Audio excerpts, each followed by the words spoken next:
Good morning, Nigeria. This is Social Media Scoop with Chioma ABC exclusively on Kaftan TV. Imagine a beautiful world. As you know, the internet never sleeps and keeps buzzing, and we keep bringing you the trendiest stories, the 20th tweets, and all viral moments and videos. We're going to be giving you context and giving you the real conversations and unfolding it step by step. So join me. Let's do this. Thank you for staying with us. I'm Chioma ABC and this is Social Media Scoop. I have with me in the studio public affairs commentator Emeka Opara. He will be unpacking the trendiest stories with me here today. Thank you so much for joining us. You're welcome. Good morning, Chioma. You look amazing on red. Lady in red. Thank you so much. It was a pleasure having you here. Same here. Okay, so let's begin with our top story. Nigerians can finally have a fresh of breath air because the Defense Headquarters has confirmed that Nigerian troops working with United States Africa Command has killed over 20 ISWAP fighters in airstrikes around Borno State. This is coming a day after they took out ISIS deputy leader Abu Bakr al-Muniki. The military says no Nigerians or U.S. casualties. This is indeed a break from the always negative news that is always coming out from bandits always having victory. This is a victory for Nigeria and the Nigerian military. But let's take a look at how Nigerians are reacting to this development. Our first reaction on social media by Crypto Wealth. He commented on Twitter, a strong reminder that terrorism is not defeated through speeches alone, but through sustained intelligence, coordination and decisive action. Nigeria needs more consistent operations like this if real security and public confidence are to return. So Emeka, this brings me to this question. When we have wins like this, very, very commendable, and we commend our Nigerian military for doing this. This is going to boost public confidence in the Nigerian military, don't you think so? Of course, it does boost public confidence. When I heard about the news, of course,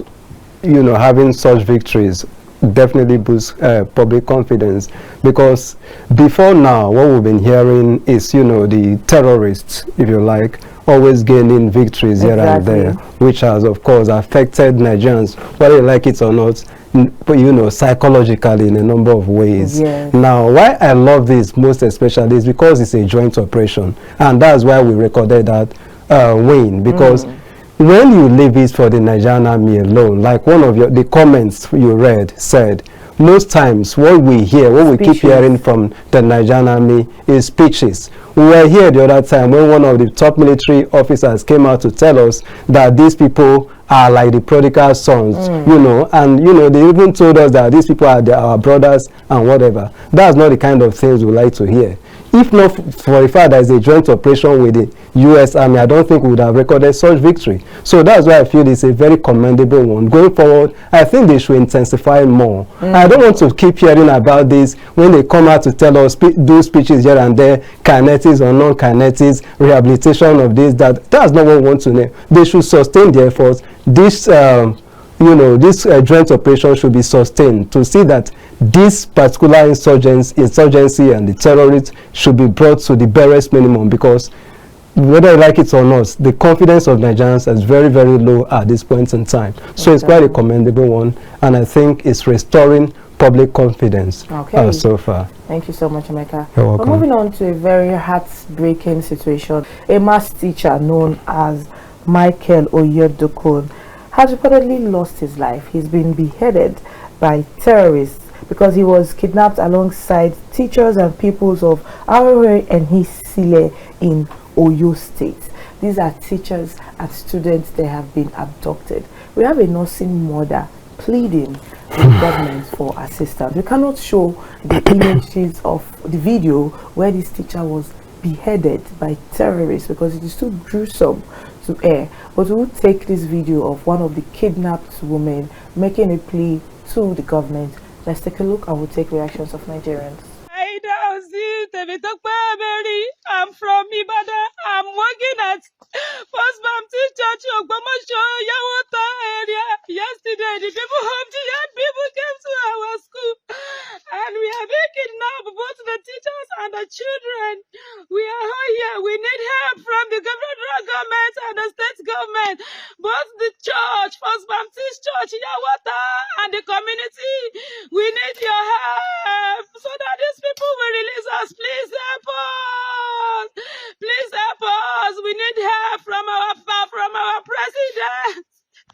We need help from our president. Tinubu, please help us. Our state government.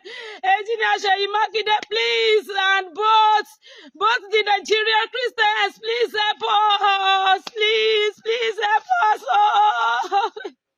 The children are here, they are crying so that we will not waste our life. Please help us. Oh. We need your help. Help us. Oh. Don't neglect us. Oh.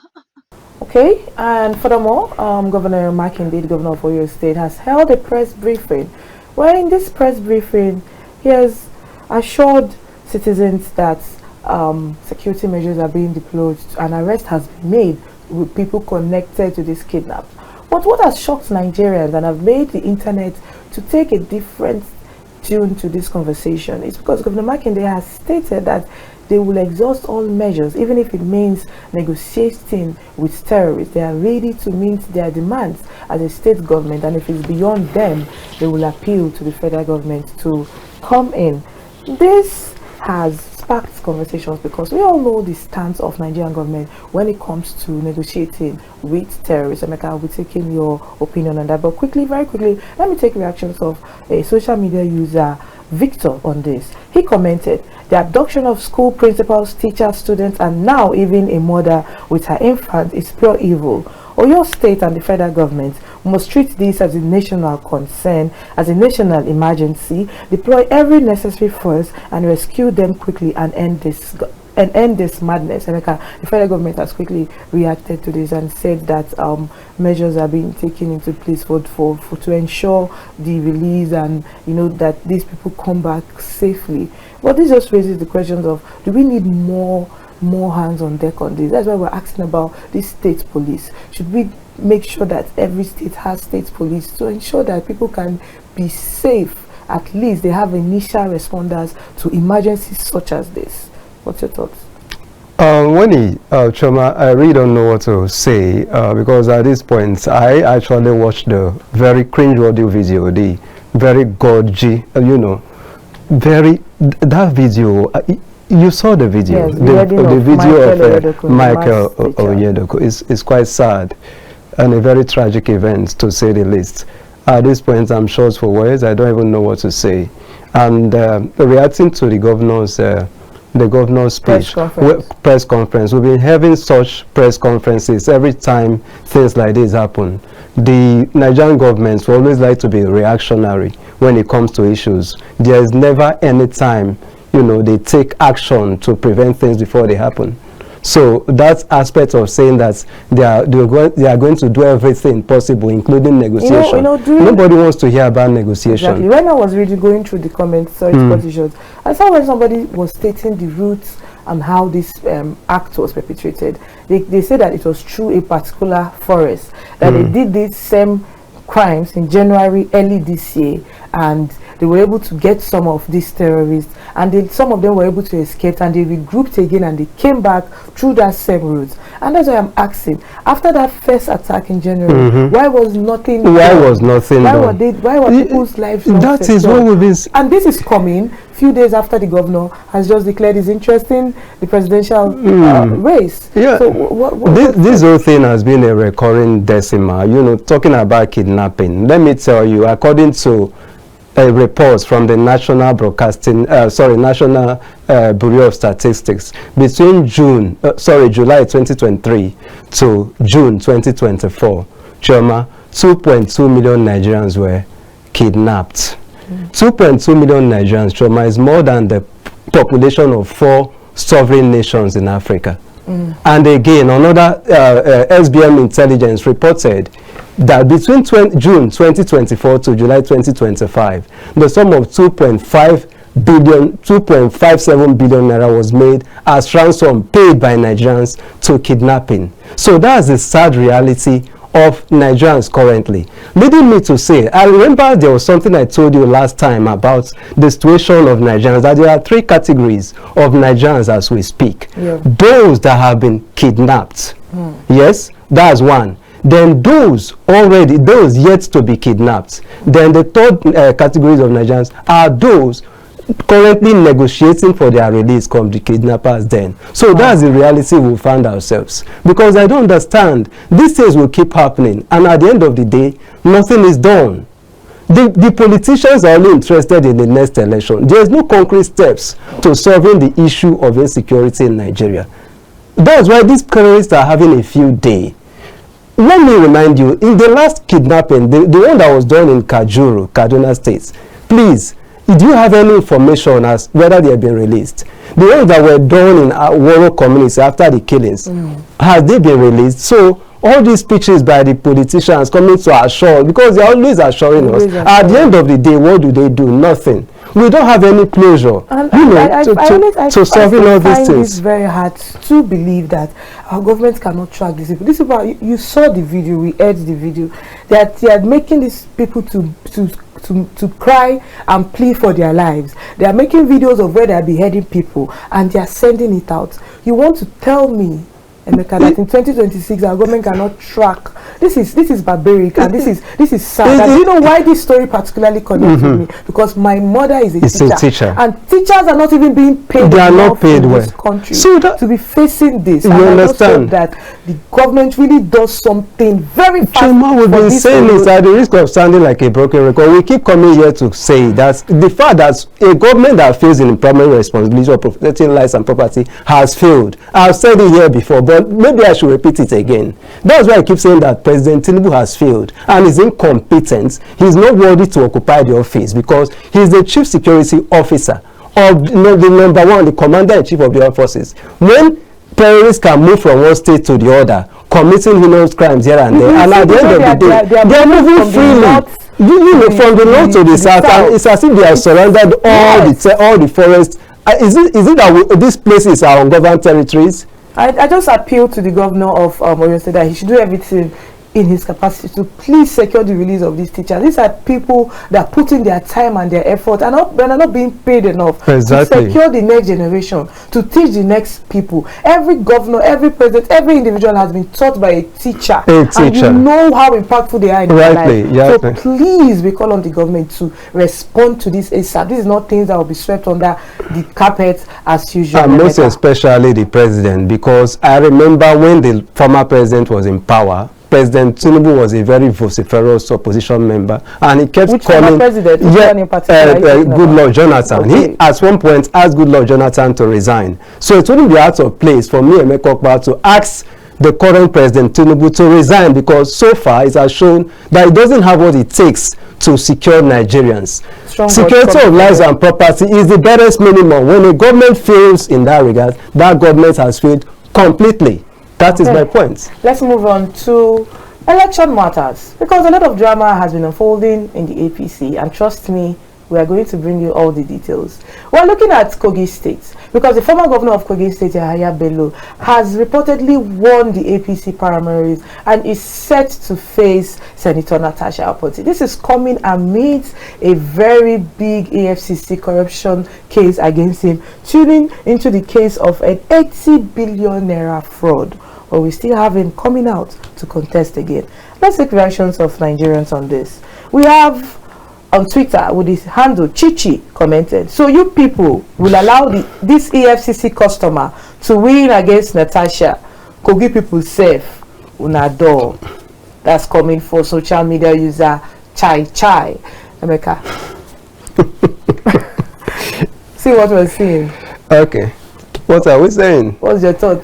No, what YAHAYA Bello coming out again and winning the primaries. We're gonna before you say something, let me play the video. Let's take a look, please.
Okay, Mika, so that's the video. So what's your Of Yahaya Bello. Yahaya Bello, who was at one point declared wanted. So has he been found? Because he was once declared wanted by the FCC. Are they still looking for him? Has he been found? Obviously, he has a case with the FCC, but it's not wanted. No, I cannot come here and wave it aside. We know where he is now. They know where he is. He's not wanted. He just won primaries in Kogi State. So a man that was declared to have misappropriated public funds to the tune of 80.2. Add that 2 is very important. Round it up. No, I will not round it up because when you're talking about that 2 is in either in billions or in millions. Yeah, and 80.2 billion of Nigerian naira public money is now. We don't know what happened to that case, and now he has won elections in the FCC. Of course, this gets to point to the fact that what Senator Adams Oshiomhole said is ringing true. Once you join the APC, all your sins are forgiven. That's why maybe to the people of Kogi State, congratulations, Yahaya Bello will be your next senator. He will be the one to make your laws. And this quite reminds me, there's something that Daily Farosimi said recently, which is quite profound. That the more Nigerian, if you are not interested in politics, these are the kind of people that will come and rule you. These are the kind of people that will come and, make laws for you. If you don't get involved in politics, and Emsu Oluomo will become your governor in Rivers State. So this is why I keep saying that Nigerians should get more interested in politics. Because as we will have more people with credibility and integrity getting involved into Nigerian politics, we won't have the likes of Yahaya Bello, a man that was declared wanted for criminality. And then all of a sudden, it will be swept aside. I don't know if it's because the logo of the APC is broom. So they decided to sweep it aside. And now he has won elections. And so long as it's on that ballot, I'm very sure they are going to do whatever it takes for him to become the Senate representing his constituency in Kogi State. Anyway, I know he has a very worthy opponent in the person of Natasha Akpoti. So let's see how it goes. Well, this is quite shameful. Given all the drama that has happened in the Senate House, I want to take one reaction and you comment. Social media user Dapia said, Wike is Akpabio's guy. Akpabio is Bello's guy too. Akpabio won't allow this disrespect to reoccur. And in this case, I'm wondering the disrespect this person is talking about. Is he talking about the issue between Akpabio, Senator Akpabio, then the allegations made by Natasha Akpoti on him? Is he trying to say because of the allegations, they are going to make sure that Yahaya Bello wins that race to defeat Natasha? Do you think Natasha has a stance on this? Natasha is quite loved by her constituency. But she's contesting under the PDP. Yes. Do you think she'll be able to she's a formidable opponent. She's loved, and she's a formidable opponent, and I know she has what it takes. If the elections are free and fair, she has what it takes to, win a re-election. And I don't understand that comment. I think that's, with all due respect, that's an unfortunate comment by that commenter, saying that Natasha did not disrespect anybody. She's a citizen. She's well within her rights to speak up if she feels something is wrong. Godswill Akpabio is just a Senate president. He's not the king of the Senate. So Natasha Akpoti is by no means a subject of the Senate president. So she's well within her right to speak out if she feels that anything wrong was done to her. So I don't see where that issue of disrespect or respect is. Anybody that's looking for respect should go back to their village and seek for kingship, and then become the king of their village or their village head to demand for respect from their subjects. Natasha Akpoti or any citizen of the Federal Republic is never a subject. We are citizens and we have the right to speak out against injustice or evil, as the case may be. Moving on to more political drama. In a now viral video, it's a very interesting video that has gotten Nigerians talking. We're in Delta State in a particular voting center that shows supporters of Senator Ned Nwoko, and the former governor, Patrick Okoye. Let's take a look.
All right, our first reaction on this by Concerned Nigerian tweeted, "What do you expect for someone that has been terrorizing his community, took their land and locked up their leaders? If not for power of money, I doubt if people will even be talking to him." Those are very strong allegations on Ned Nwoko. And you know, the internet has been buzzing. And again, they have brought young Nollywood actress Regina Daniels, the now separated wife of Senator Ned Nwoko, into this conversation, because people are saying that Regina used to be Ned Nwoko's good luck charm, that was why he was able to secure the seats in the first place. I totally do not agree to that, because you know, obviously he's been doing politics before he got married. But I want to know your take. Looking at that particular video where only 3 people were standing beside the line that is supposedly for Senator Ned Nwoko, and we have others for former Governor Ifeanyi Okoya, people are saying that even in other polling units that those were the case. Though they are saying that we have to wait that the results will be confirmed in Abuja. I'm sure you saw that. But what's your thought on people linking that Senator Ned Nwoko is Senator Ned Nwoko has lost his charm because he's separated from his wife? Do you think that that has to do with politics? I don't think. I don't know. That's quite a hilarious comment. That was what I saw on social media. That's what's trending. When so Regina Daniels is not the spark or the good luck charm of Ned Nwoko. Ned Nwoko has been in politics for, I think, even before Regina Daniels was born. So I don't think that's really the case. From what I've seen, if truly Ned Nwoko lost, or if it has been confirmed that he lost, then maybe it goes to show that he has not fully represented his people well. But of course, I don't want to just say that maybe it's because he has not represented his people, because I've been following this primaries. Do you think Patrick Okoye is a more, given that he was former governor and all that, maybe people have more confidence on him? You know, Senator Ifeanyi Okoya, he was a senator before he, you know, ran for governorship, became a governor for it, so he's quite popular. So these are 2 heavyweights, you understand. So, but I don't really want to say if because the Senator Ned Nwoko has been outstanding as a senator. But anyway, I cannot really say if because he has been one of the proponents of the Anioma states. I don't know if that is actually what his people have actually been clamoring for. You understand? So for me, I don't really want to say whether it is because he did not represent it well, because I've been seeing videos of these APC primaries, and it's been quite laughable, you know, when you come to look at how these primaries has gone. Even some people that contested under the Labour Party, yes, most of them, you know, automatically just lost. Yes, what I'm even saying that most of these elections were not properly conducted. They were not, you know, you were seeing some of the counting. People were counting number 1, 10, 11, 100. And what's quite shocking is that ideally, according to the Electoral Act, the INEC is supposed to have a representation to monitor and to observe, you know, and to document these primaries. So if the INEC is actually monitoring and observing these primaries, are they not seeing some of these videos? Yes, there are lots of videos like it's showing that these primaries are not credible. We'll be showing some of them across our screen. Let's just take a look. Yeah, showing that these things are not credible. So is this going to be, I hope this is not what Professor Joash Amokbito is planning to. This is not how he intends to conduct the 2027 general election. Let's take a look at some of those videos you're talking about. Please, how the APC primaries are being conducted. Please, we should see them. We should see them. 1, 2, 3, 4, 5, 6, 7, 8, 9, 10, 100, 101. 102, 103, 104, 105, 106, 107, 108, 200, 201, 201, 202, 203, 24, 206, 207, 308, 300, 301, 302, 304, 305, 306, 307, 400, 410, 411, 430, 600, 702, 704, 705, 900, 901, 902, 903, 904, 1000, 1001, 1002, 1,000. All right, so let's go on a short break. When we come back, we'll be talking about a major political shakeup, and the Frank EDOHO scandal just got juicier because the estranged wife Sandra is releasing more details. Let's go on a short break. When we come back, we'll be talking about this. We are moving to the APM. The administration of Senator Bala Abdelkader Mohammed has driven a transformative agenda, delivering unprecedented infrastructural and socio-economic development across every local government area. His Excellency has officially transitioned to the Allied People's Movement, the APM. Identified by its iconic cassava emblem, the APM represents sustenance, grassroots empowerment, and a secure economic future for all. What are you waiting for? Embrace this movement for continuity. Visit your local wards today to register and align with the APM. The Allied People's Movement, APM, consolidating the Bauchi project. This message is powered by APM Mobilization Committee, Bauchi State. We are moving to the APM. Allied People's Movement, we stand with them. Look for the cassava, our roots are strong. Thank you for staying with us. This is Social Media Scoop with Choma ABC on Kaftan TV. Imagine a beautiful world. Before we went on a break, we're talking about the major political shake-up and congratulations are in order for Peter Obi as he has emerged as the sole candidate for the NDC presidential candidacy ahead of the 2027 general elections, and these have gotten Nigerians talking. Let's quickly take reactions of Nigerians. We have the Lord of Earth tweeted, "He loves it when it's handed to him. He can't stand or survive a competition or primaries. LOL, fair weather politician."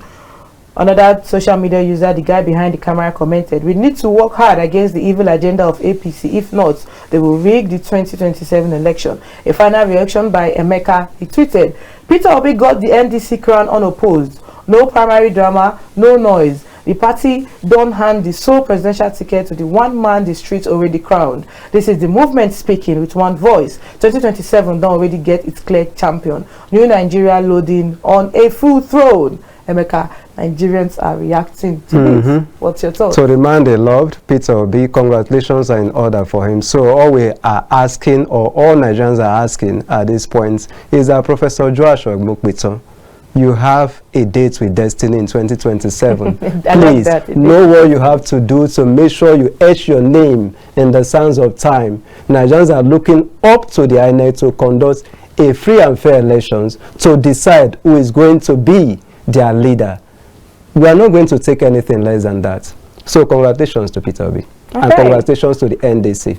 Let the game begin. Okay, so let the game begin. I love that. I love that, Emeka. So let's move on to another very controversial topic, which I spoke about not quite long ago. But I want to get a male perspective, Emeka, and that's where you come in. Because Sandra, the now estranged wife of Frank EDOHO, the popular host of the show Who Wants to Be a Millionaire, has come out with accusations of alleged domestic violence meted on her by Frank EDOHO. You know, she has come out to say that she never cheated on in the marriage and that Frank wants to give a different narrative. Let's take a look at the video and what she's saying.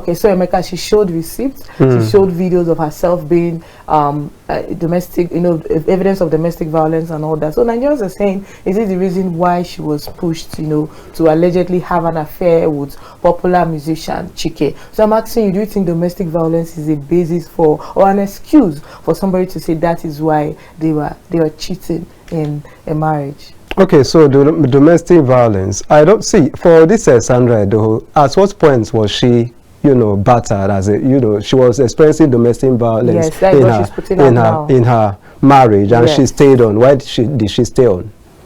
You cannot ask a victim why. Probably why for the she stayed on. Why is this coming out now? Because she's saying that the man is pushing out a narrative that she cheated. Because while the Frank EDOHO actually brought out receipt showing that she actually the estranged wife actually cheated with popular musician. Yes. So I don't. If in a marriage you feel that you are being battered, or the right thing for her to have done was to at least exit. Because I don't see how that makes sense. Going ahead to cheat. Cheating to do, was it to fight the man, or was she cheating because she enjoyed it? Why was she cheating? Or cheating as a sort of rebellion. As a sort of rebellion. That means she does not respect the institution of marriage, and she does not even respect the fact that she has kids but already some may involved. argue that the man first of all disrespected the marriage by cheating first, because she has laid the accusation that he cheated on her with multiple women. She even posted some of these women, showed receipts of payments of clubs and paying these women and going out with them. Anyway, at this point, we cannot even take side. His words against hers and her words against it. So I don't know, but I feel the whole thing is really messy at this point. For me, I don't even know what side to take. If, from what I will always advise, if at any point you feel disrespected in a marriage and you feel you can no longer walk, the best thing is to take a walk. Okay. Going ahead to cheat, I don't see how that makes sense. Okay, thank you so much for your in-depth analysis. You're welcome, always, Choma. Emeka. Thank you so much for sharing your opinion, because I wanted to get a male perspective. I wish we had more time. So the story keeps unfolding. So we're definitely going to talk about it. So far it's trending. Yeah, we will talk about it on social media scope. So that's all the time permitted for us. It's been a wonderful time with you. Thank you to my production team. Thank you, Emeka. But I might add, the reactions we get online and the reaction of our guests are solely their opinion and not influenced by social media scope or Kaftan TV. I still remain Choma ABC, and it has been an absolute pleasure doing TV with you, and I'll see you next time. Bye-bye.